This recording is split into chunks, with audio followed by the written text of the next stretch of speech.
तो आज हम आप लोगों के लिए साइंस के 40 महत्वपूर्ण क्वेश्चन लेकर आए हैं। कल हम लोग 40 तक कर लिए थे, आज 41 से 80 तक करने वाले हैं। इसलिए वीडियो को पूरा ज़रूर देखेंगे और सभी क्वेश्चन आपके लिए बहुत ही महत्वपूर्ण है, इसलिए ध्यान ज़रूर देंगे सभी कोई।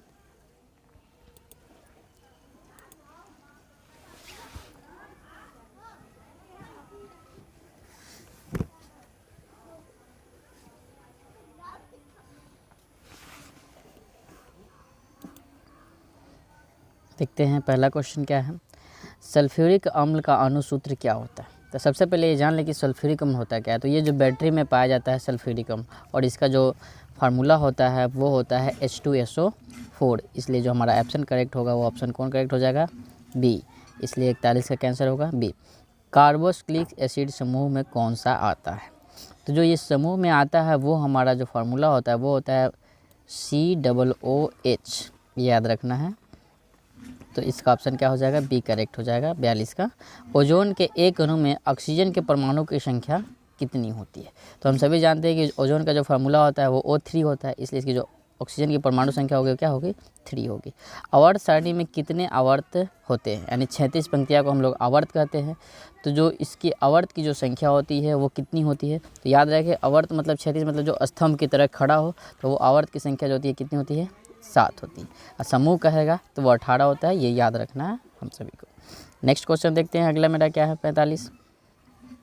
45 नंबर सवाल में कहता है सल्फेट अर्ध हाइड्रेट यानी कि हेमी हाइड्रेट का अन्य नाम क्या है।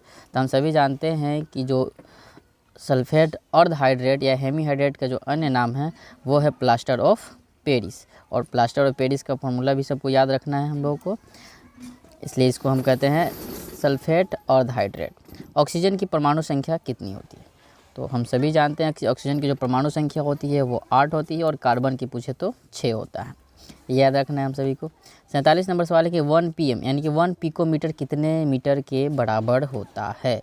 तो 1 जो पिकोमीटर है वो होता है 10⁻⁻12, यानी कि ऑप्शन अगर इसके पूछे हम तो इसका जो ऑप्शन आंसर हो जाएगा वो कौन हो जाएगा, वो ऑप्शन नंबर हो जाएगा हमारा सी करेक्ट हो जाएगा, 10⁻⁻12। अगर वही नैनोमीटर पूछेगा तो 10⁻⁹ होता है, ये भी याद हमें रखना है।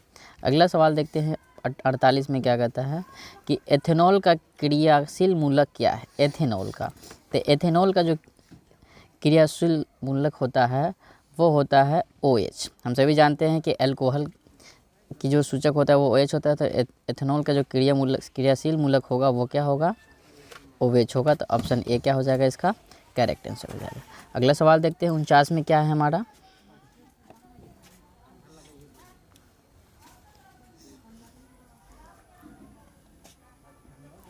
49 नंबर जो सवाल है वो कहता है किसी अभिक्रिया में भाग लेने वाले पदार्थ को क्या कहा जाता है। बहुत ही महत्वपूर्ण क्वेश्चन है और इसको याद कर लेना है पूरी तरह से।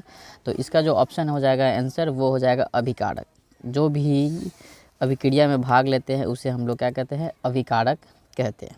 साधारण नमक रासायनिक सूत्र क्या होता है, बहुत ही आसान सा क्वेश्चन है, इसलिए सभी को याद रखें। इसको NaCl इसका फार्मूला होता है, और हम लोग इसे कहते हैं सोडियम क्लोराइड। Na मतलब सोडियम और Cl मतलब क्लोराइड, ये हमें याद रखना है। नेक्स्ट क्वेश्चन देखते हैं हमारा अगला 51 नंबर प्रश्न क्या कहता है। 51 नंबर जो प्रश्न है, इनमें से कौन मुख्यतः बायोगैस है। H2CH4, C2H6 या C4H10। इसमें बायोगैस को बचाना है। तो हम सभी जानते हैं मीथेन एक बायोगैस है, और मीथेन का जो फार्मूला होता है वो CH4 होता है। तो ऑप्शन बी क्या हो जाएगा, करेक्ट हो जाएगा। 52 नंबर सवाल कहता है पोटेशियम की परमाणु संख्या क्या होती है। पोटेशियम की जो संकेत सूत्र होता है वो K होता है, और इसकी अगर परमाणु संख्या की बात की जाए तो वो होता है 19। तो ऑप्शन ए इसका क्या हो जाएगा, सही हो जाएगा। 53 नंबर सवाल है निम्न में से कौन दुर्बल अम्ल है। HCl, HNO3, H2SO4 या CH3COOH। इसमें कौन सा दुर्बल अम्ल है ये हमें बताना है। तो जो दुर्बल अम्ल होगा वो क्या हो जाएगा, ऑप्शन डी सही हो जाएगा, CH3COOH। ये जो है दुर्बल अम्ल का उदाहरण है। अगला सवाल देखते हैं 54 नंबर में क्या कहता है। 54 नंबर जो प्रश्न है हमारा, कार्बन क्या है, धातु है, अधातु है या उपधातु है। तो जो 54 का जो आंसर होगा वो क्या होगा, अधातु होगा, क्योंकि कार्बन एक क्या है, अधातु है। ऑप्शन बी करेक्ट हो जाएगा। नर युग्म तथा मादा युग्म के संयोजन से क्या बनता है। जाइगोट, अंडाणु, शुक्राणु या वीर्य बनता है। तो जो 55 का आंसर होगा वो हो जाएगा जाइगोट, ऑप्शन ए करेक्ट हो जाएगा। नेक्स्ट सवाल देखते हैं हम लोग। अगला सवाल है 56, किसी जीव की जीनी संरचना क्या कहलाता है? लक्षण स्वरूप या फेनोटाइप, जीन स्वरूप या जीनोटाइप, अनुवंशिकी या विभिन्नता।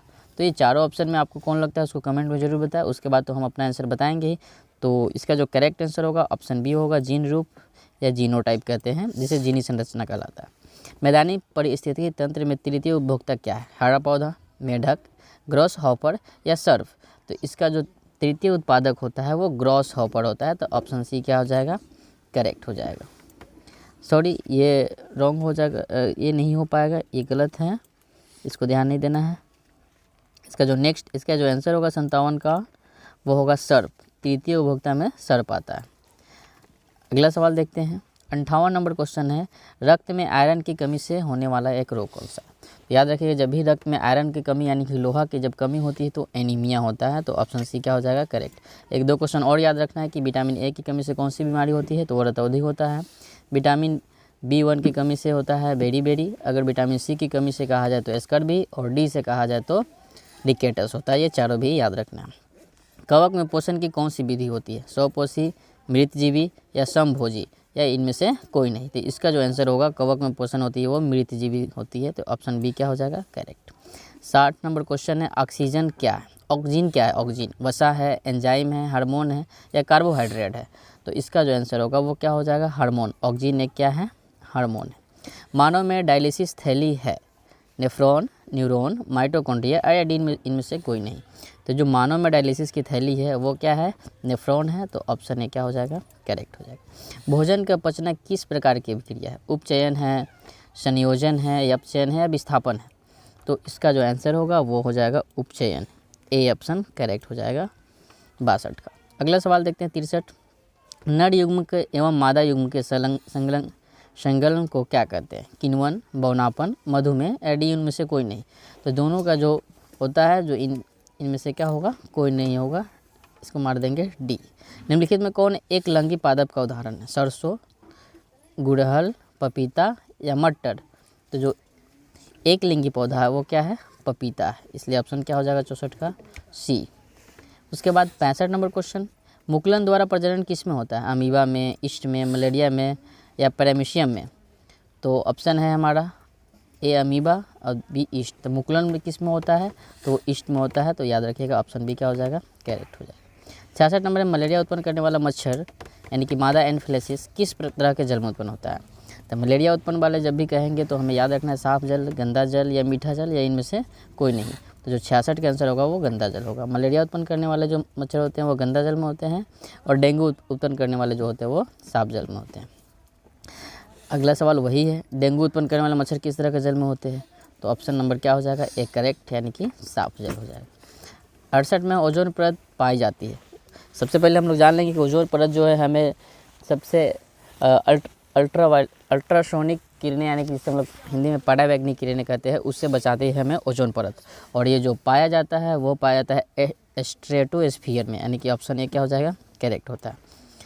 किसी परिस्थितिकी तंत्र में ऊर्जा को ग्रहण करने वाले होते हैं उत्पादक, उपभोक्ता, अपघटनकर्ता या सूक्ष्मजीव। तो इसके जो होते हैं वो आंसर ए में है, उत्पादक होता है। ऑप्शन ए करेक्ट हो जाएगा। अगला सवाल देखते हैं अपना 70 नंबर क्वेश्चन क्या है।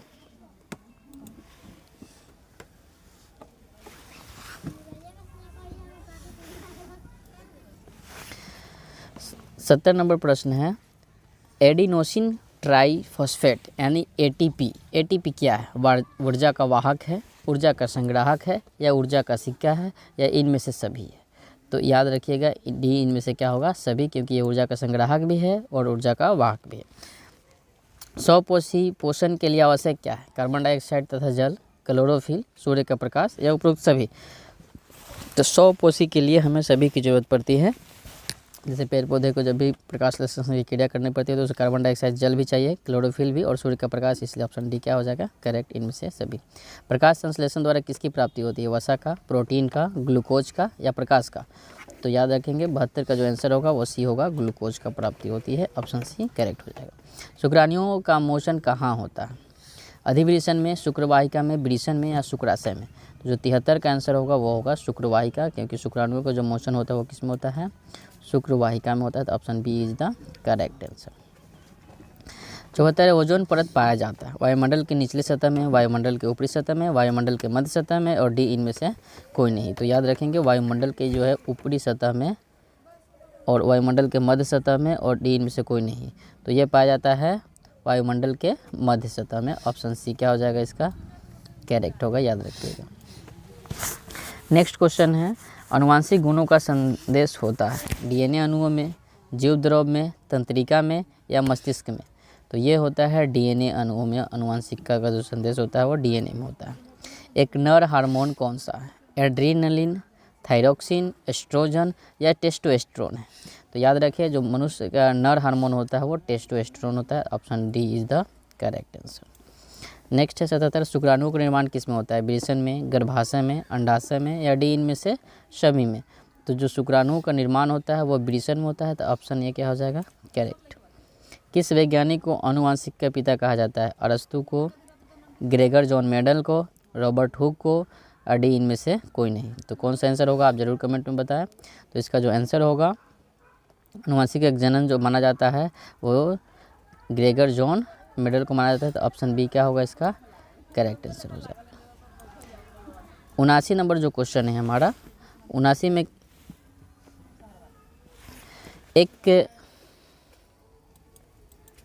एक कोशिकीय शैवाल में जल का वहन होता है प्रसरण द्वारा, चालनी नलिकाओं द्वारा, विसरण द्वारा या डी इनमें से कोई नहीं।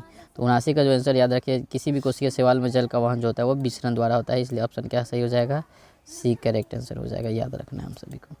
नेक्स्ट क्वेश्चन और लास्ट क्वेश्चन है, मछली के हृदय में कोशिकाओं की संख्या कितनी होती है। तो मछली के जो हृदय में कोशिकाओं की संख्या होती है वो क्या होती है, 2 होती है, हमें याद रखना है। और मनुष्य में होता है 4, ये भी हमें याद रखना है। और यही हमारा वीडियो समाप्त होता है। अगर वीडियो आपको अच्छा लगा तो वीडियो को लाइक ज़रूर करें और कमेंट में बताएं कि अगर इसमें और कुछ आगे करना है तो ज़रूर कमेंट में बताएं, ताकि हम इससे भी अच्छा आपके लिए प्रयास कर सकें। धन्यवाद।